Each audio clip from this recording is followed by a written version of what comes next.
हरे कृष्णा। ओम नमः शिवाय।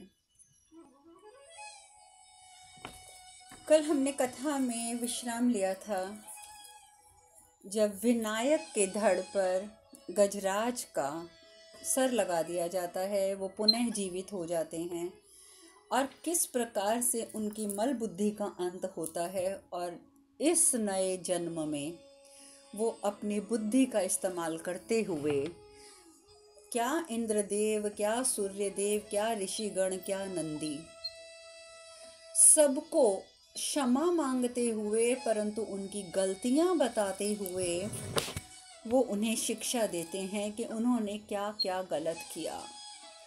इंद्रदेव को कोई हक नहीं बनता कि एक छोटे बालक के ऊपर अपना बल आजमाएं। ऋषियों को कोई हक नहीं बनता कि वो अपना धैर्य खोएं। ऋषि का तो अर्थ ही ये है कि संयम रखना।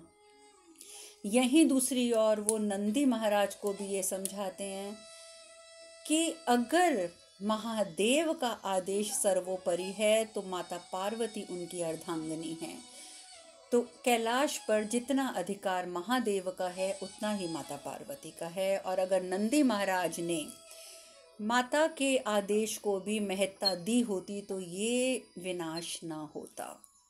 और ये बात सत्य है। हम आम इंसानों की ज़िंदगी में भी जहाँ ये समझा जाता है कि पुरुष का कथन सर्वोपरि है और उसकी अर्धांगिनी का कोई महत्व नहीं है, उसकी कही बातों का कोई महत्व नहीं है, तो उस घर में कभी सफलता, प्यार, ये सब चीज़ों का प्रवेश नहीं होता है। और जहाँ पर पति पत्नी एक दूसरे को समानता का अधिकार देते हुए चलते हैं, उस घर में कभी किसी चीज़ की कमी ही नहीं रहती, वहाँ कभी विनाश नहीं होता। तो कल हमने इसी बात पर चर्चा करी थी और साथ ही ये हमने डिस्कस किया था कि विनायक का नाम गणेश क्यों पड़ा, कि जैसे कि महादेव ने उन्हें गणों का ईश नियुक्त करा, इसी वजह से उनका नाम गणेश हुआ। तो अब हम भी विनायक को गणेश के नाम से संबोधित कर सकते हैं।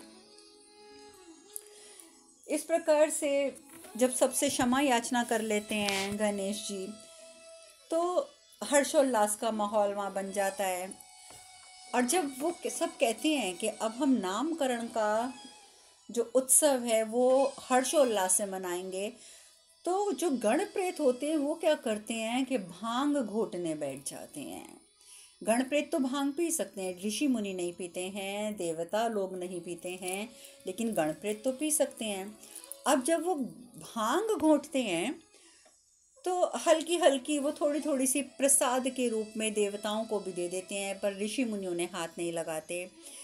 और नंदी जी हिम्मत करके थोड़ी सी भांग दूध में मिलाकर महादेव को भी अर्पित करते हैं कि महादेव आज।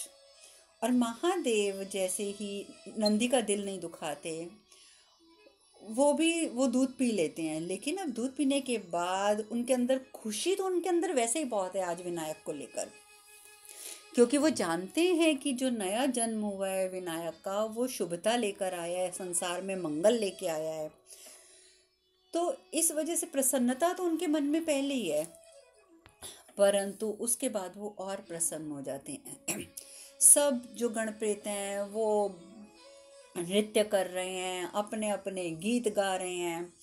अचानक महादेव भी खड़े होते हैं, तो सब एक बार तो अचंभित हो जाते हैं, थोड़े से घबरा भी जाते हैं कि कहीं हर्षोल्लास में हमसे कोई गलती तो नहीं हो गई। जो महादेव अचानक ही अपना आसन छोड़कर खड़े हो गए हैं, पर महादेव खड़े होते हैं, सबके बीचों बीच आते हैं और बहुत खूबसूरत तरीके से नृत्य की भाव भंगिमा में अपनी प्रसन्नता व्यक्त करते हैं। और जब महादेव नृत्य की भाव भंगिमा में अपनी प्रसन्नता व्यक्त करते हैं, सब नतमस्तक हो जाते हैं। क्या देवता, क्या ऋषिगण, क्या गण प्रेत। माता पार्वती भी कहती हैं कि जब से हमारा विवाह हुआ है, पहली बार स्वामी को नृत्य के द्वारा प्रसन्नता प्रकट करते देखा है हमने। भगवान विष्णु कहते हैं तो इसका जो प्रमुख कारण है वो है गणेश, क्योंकि मैंने आपको कहा ना कि गणेश इस संसार में मंगल लेकर आए हैं, और इसीलिए आज से गणेश को एक और नाम मैं देता हूँ। गणेश के नाम से तो ये प्रसिद्ध होंगे ही होंगे, लेकिन लोग इन्हें मंगल मूर्ति के नाम से भी जान देंगे। और इसी दिन विनायक के दो नामकरण हो गए, एक गणेश और दूसरा मंगल मूर्ति। इसीलिए आप लोग जानते हैं कि अभी भी जब महाराष्ट्र में गणेश उत्सव मनाया जाता है तो गणेश जी को मंगल मूर्ति के नाम से संबोधित किया जाता है। सदैव यही कहा जाता है कि मंगल मूर्ति मोरया। गणपति बप्पा तो बोलते ही हैं, लेकिन मंगल मूर्ति भी बोलते हैं। तो इस प्रकार से गणेश के दो नाम हुए। और उधर गणेश जी बस जब कहते हैं कि आप सब इतने प्रसन्न हैं तो फिर मैं भूखा क्यों हूँ, लड्डू और लाओ। और इस प्रकार से वो सबके बीच बैठकर लड्डू खुद भी खाते हैं, सबको खिलाते हैं। हर्षोल्लास के साथ इस उत्सव का अंत होता है। सब अपने अपनी जगह प्रस्थान करते हैं। इंद्र की सभा में गंधर्वों के राजा क्रौंच, जो कि महान संगीतकार थे, वो संगीत का प्रदर्शन करते हैं। बहुत सुंदर वीणा वादन करते हैं। सब मंत्र मुग्ध होकर उनका संगीत सुनते हैं। बहुत देर तक जब संगीत बजता रहता है तो वामदेव जी बीच में ही कहते हैं कि देवराज इंद्र, मुझे आपसे कुछ वार्ता करनी है। तो वामदेव को लगता है कि मेरा वाक्य सुनकर हो सकता है कि जो गंधर्वों के राजा हैं वो अपना संगीत रोक देंगे, पर ये क्या, वो तो संगीत रोकते ही नहीं। वामदेव फिर कोशिश करते हैं, देवराज इंद्र, मुझे आपसे वार्ता करनी है। लेकिन तब भी संगीत नहीं रुकता। तो आखिर वो क्रौंच को बोलते हैं कि गंधर्वराज, आप कुछ क्षण के लिए अपना संगीत बंद करेंगे, मुझे आवश्यक बात करनी है इंद्रदेव से। तो क्रौंच क्या करते हैं, एक क्षण के लिए संगीत तो रोक देते हैं, लेकिन संगीत रोककर कहते हैं कि गंधर्वराज के संगीत से महत्वपूर्ण बात क्या हो सकती है। संगीत से महत्वपूर्ण तो कुछ नहीं हो सकता, वो भी मेरे संगीत से। और आज की इस सभा के लिए तो मैंने ये विशेष धुन बनाई है। और ये कह के वो फिर से बजाना शुरू कर देते हैं। अब जब वो फिर से बजाना शुरू करते हैं तो वामदेव को बहुत क्रोध आ जाता है। और वामदेव का क्रोध भी दुर्वासा ऋषि के क्रोध से कहीं कम नहीं था। वो सीधा क्रोधित होकर बोलते हैं कि आपको समझ नहीं आ रहा कि मैंने आपसे आग्रह किया है कि इस संगीत को कुछ क्षण के लिए बंद कीजिए, मुझे बात करनी है, और आपने मेरे आग्रह को स्वीकार न करने का दुस्साहस किया।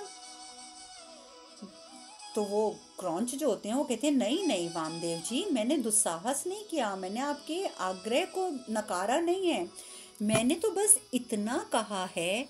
अभी वो इतनी बात कहते हैं कि वामदेव क्रोधित हो जाते हैं। कहते हैं कि मुझसे बहस करते हो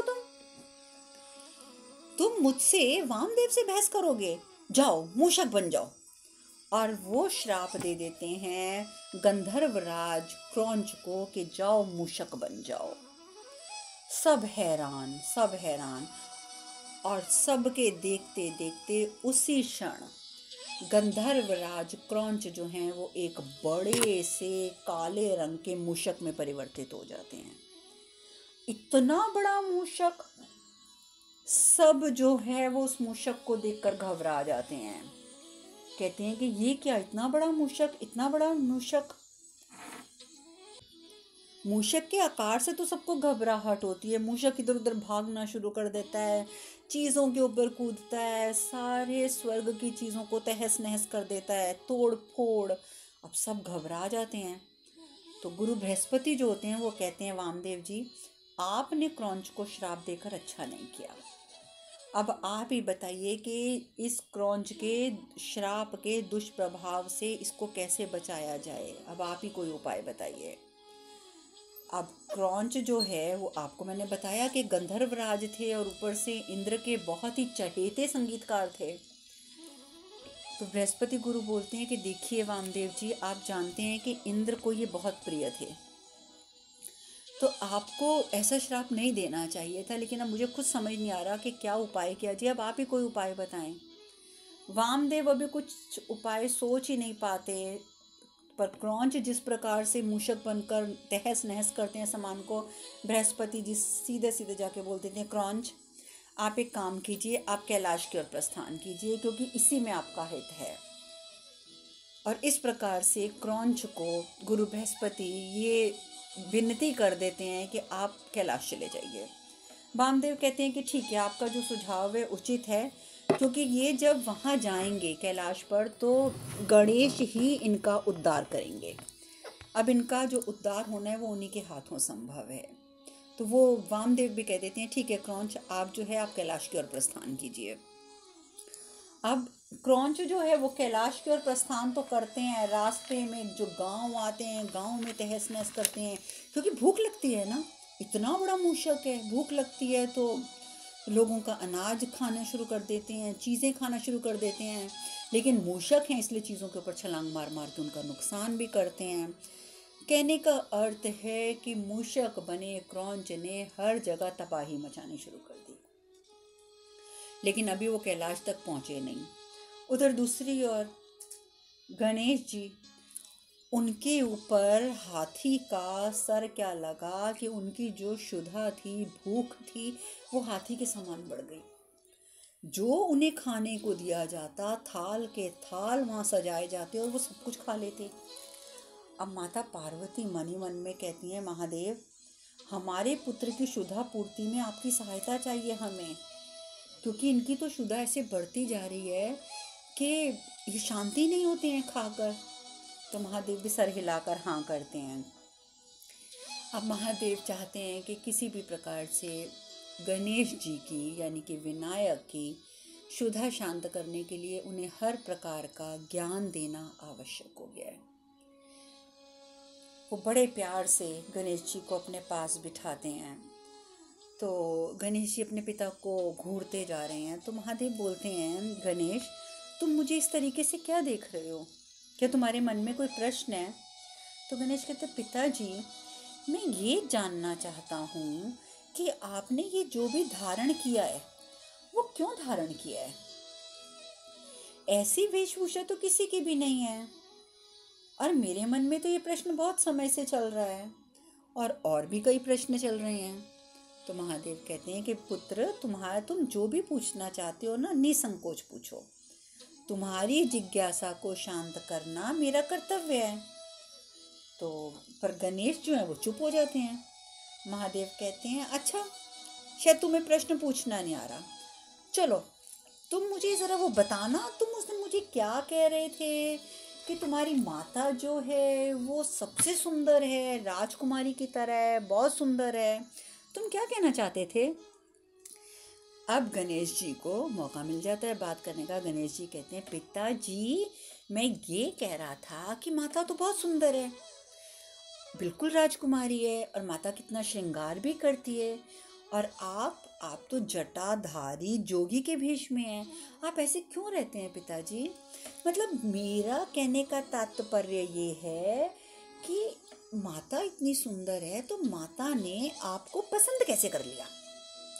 भगवान शिव भी हंस पड़ते हैं ये बात सुनकर। भगवान शिव कहते हैं, पुत्र क्योंकि तुम्हारी माता को मेरा यही स्वरूप पसंद है।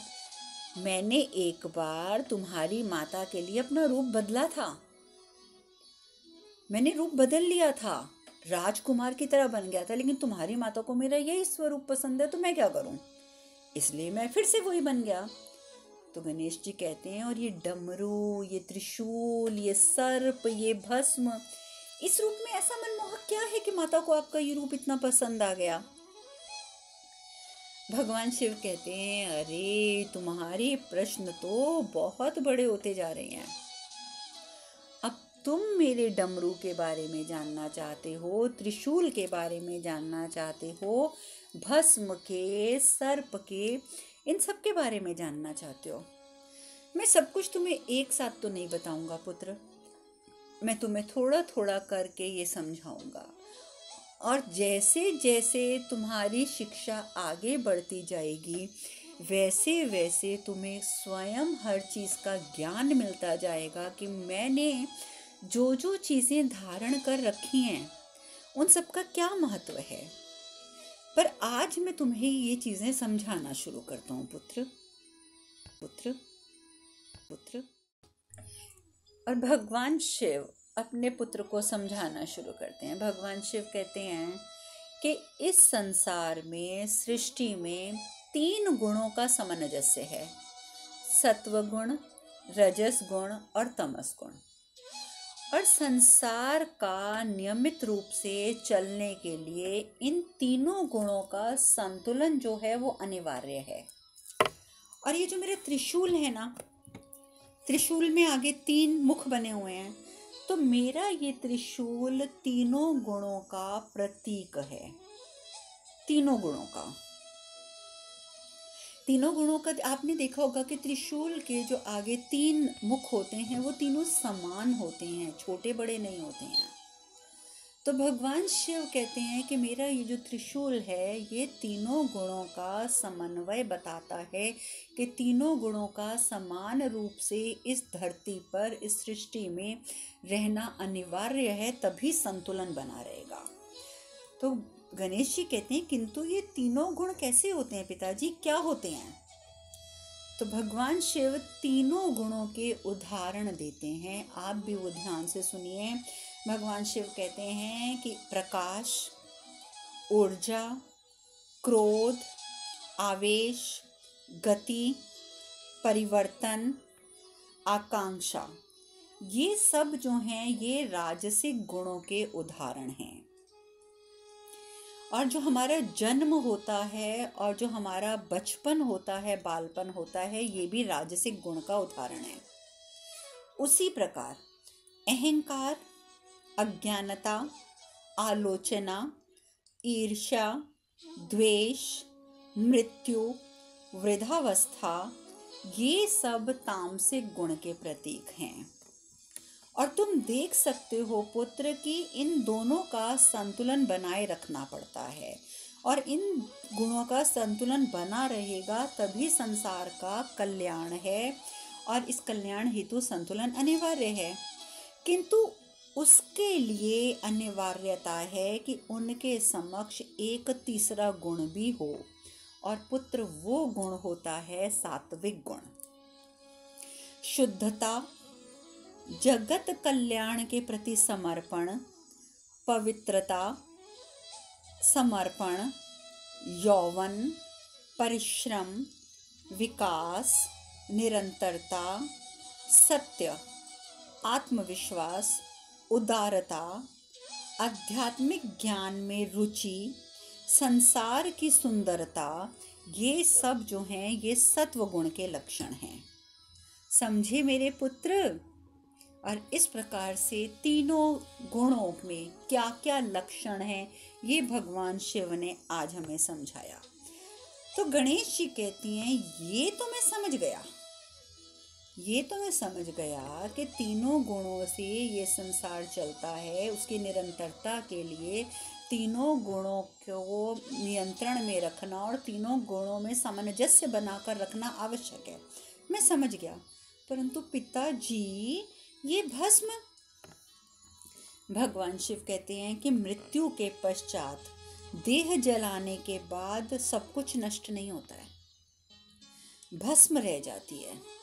देखिए, जब भी एक मृत शरीर को जलाया जाता है तो भस्म तो आखिर में बच जाती है ना। तो भगवान शिव कहते हैं कि सब कुछ नष्ट नहीं होता, ये भस्म बच जाती है, और यही बनती है हमारी आत्मा का प्रतीक जो अनश्वर है, शाश्वत है। समझे पुत्र? जैसे वो भस्म बच गई, सब कुछ जल गया, तो भस्म प्रतीक है, भस्म आत्मा नहीं है। भस्म हमारी आत्मा का प्रतीकात्मक स्वरूप है कि जैसे भस्म बच गई है ऐसे ही हमारी आत्मा शेष रह जाती है जो शाश्वत है, अनश्वर है। ठीक है, तो इस प्रकार से भस्म जो है वो किस चीज का प्रतीक है ये भगवान शिव ने हमें समझाया। अब वो फिर पूछते हैं, समझे पुत्र? गणेश कहते हैं समझ तो रहा हूं, किंतु मन में एक और प्रश्न उठ रहा है, पूछूं पिताजी? तो भगवान शिव कहते हैं हाँ पुत्र पूछो, हर पिता का कर्तव्य है कि वो अपने संतान के प्रश्नों का उत्तर दे। तो गणेश जी कहते हैं, मैं ये पूछना चाहता हूँ पिताजी कि केवल आप ही ये सब क्यों धारण करते हैं? ब्रह्मा जी और विष्णु जी क्यों धारण नहीं करते? वो तो इतने अच्छे अच्छे वस्त्र पहनते हैं, उनके मुख पर उनके सर के ऊपर मुकुट भी होता है, वो इतने सुंदर आभूषण भी धारण करते हैं, पर आप ही सब कुछ क्यों पहनते हैं? भगवान शिव कहते हैं, पुत्र, आज मैंने जितना समझाना था ना, आज के लिए उतना बहुत है। जैसे जैसे मैं तुम्हें शिक्षा दूंगा, तुम्हें तुम्हारे प्रश्नों का उत्तर प्राप्त होता जाएगा। इसलिए तुम चिंता मत करो, और अब तुम ये सोचो कि तुम्हारे तो खाने का समय हो गया, अब तुम खाओगे क्या? उधर माता पार्वती जो हैं, वो क्या करती हैं, उनको पता है कि लड्डू तो गणेश को अपनी नानी के हाथ के पसंद हैं, तो वो सोचती हैं कि अगर मैं लड्डू बनाऊंगी तो हो सकता है कि गणेश को लड्डू पसंद ना आए, तो इसलिए वो मोदक बनाती हैं। अब वो गणेश जी के सामने लेके जाती हैं और कहती हैं, देखो पुत्र, हम तुम्हारे लिए क्या लाए हैं। तो गणेश कहते हैं, पर मुझे तो नानी के हाथ के लड्डू ही चाहिए। तो माता पार्वती बोलती हैं, ये भी लड्डू जैसा ही स्वादिष्ट होता है, ये मोदक है पुत्र, मोदक। तो गणेश कहते हैं, पर ये मोदक क्या होता है? लड्डू तो मुझे पता है कि बहुत स्वादिष्ट व्यंजन होता है, पर ये मोदक क्या है? भगवान शिव कहते हैं, पुत्र, लड्डू जैसे बाहर से दिखता है ना, अंदर से भी वैसा ही होता है। आप लोग जानते हैं ना, लड्डू को अगर आप चूर चूर करके तोड़ देंगे तो भी लड्डू का जो बाहरी आवरण है वो जैसा होता है, लड्डू अंदर से भी वैसा ही होता है। आप लड्डू साबुत रखें या उसे चूर चूर कर दें, लड्डू का जो स्वरूप है वो एक ही होता है। तो महादेव कहते हैं कि लड्डू जैसा बाहर से दिखता है पुत्र, वैसे ही अंदर से होता है, किंतु मोदक अपने सादे आवरण में मिष्ठान छुपाए हुए होता है, और वो इस तथ्य को दर्शाता है कि व्यक्ति को बाहर से आडंबरहीन और अंदर से सहज ज्ञानी होना चाहिए। कितनी बड़ी बात एक एक मोदक के द्वारा महादेव ने हमें समझा दी कि आडंबर रहित हमें रहना चाहिए। हमें ऊपर से आडंबर नहीं करने चाहिए कि ऊपर से आप लोगों को दिखावे के लिए भगवान का नाम लेते जा रहे हैं, 24 घंटे हाथ में माला लेके घूम रहे हैं, आप एक जोगी के वस्त्र पहनकर घूम रहे हैं और अंदर आपके जहर भरा हुआ है, तो उसका तो कोई फ़ायदा नहीं है ना। आप ऊपर से साधारण रहिए, ऊपर से जैसा आप रहना चाहते हैं रहिए, लेकिन अंदर जैसे मोदक के साधारण खोल के अंदर मिष्ठान होता है, वैसे ही ज्ञान आपके अंदर होना चाहिए। अब आप ये भी प्रश्न कर सकते हैं कि फिर लोग सन्यासी के कपड़े क्यों पहनते हैं?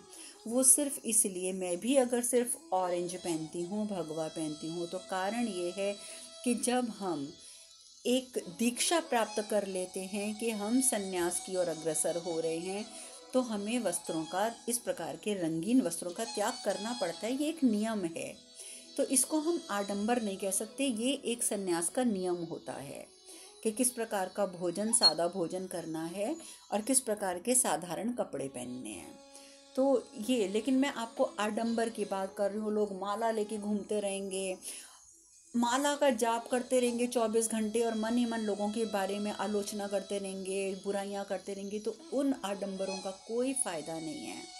इसीलिए कहते हैं कि ऊपर से सादे रहो, आपके हाथ में माला हो या ना हो, आपके मन में निरंतर जाप चलना चाहिए। तो इस प्रकार से मोदक के द्वारा भगवान शिव ने हमें ये बात बताई, और जब गणेश जी ने मोदक खाए तो वाह, उन्हें लगा वाकई माँ ये तो बहुत स्वादिष्ट हैं, क्या इतने से ही बनाए हैं? तो नंदी और प्रेतगण बहुत सारे थाल लेकर आ जाते हैं, कहते हैं नहीं, ये देखो कुमार, बहुत सारे हैं। और इस प्रकार से अपने सभी मित्रों के साथ बैठकर मोदक का आनंद लेते हैं हमारे गणपति, हमारे विनायक, हमारे गणेश, हमारे मंगल मूर्ति। अब आगे क्या होता है ये चर्चा हम कल करेंगे। आज हम कथा में यहीं विश्राम लेते हैं। हरे कृष्ण कृष्ण कृष्ण हरे हरे, हरे राम राम राम हरे हरे।